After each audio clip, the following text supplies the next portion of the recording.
నీవు కానీ ఉండగలిగితే ఈ కర్మేల్లో ఉన్న మొదటి అనుభవం ఏంటంటే పోగొట్టుకున్న వాటిని పొందుకునేటట్లుగా దేవుడు చేస్తాడు. నువ్వు ఏది పోగొట్టుకో, ఎక్కడుంటే దేవుని మందిరంలో ఉంటే, ప్రార్థనా స్థలంలో ఉంటే, కర్మేల్లో నీవు కానీ ఉండగలిగితే నువ్వు ఏది పోగొట్టుకోగలట. ఏమని రాయబడింది?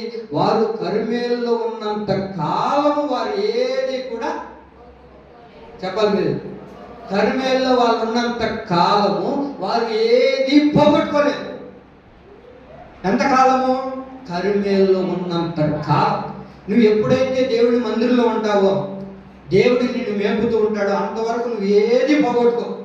దేవుని మందిరాన్ని కాదని, ప్రార్థనా స్థలము కాదని నువ్వు ఎప్పుడైతే బయటికి వెళ్తావో ఏమండి, నీకున్నవన్నిటినీ పోగొట్టుకొని వట్టి చేతులతో నిలబడేటట్లుగా మనం అయిపోతాం.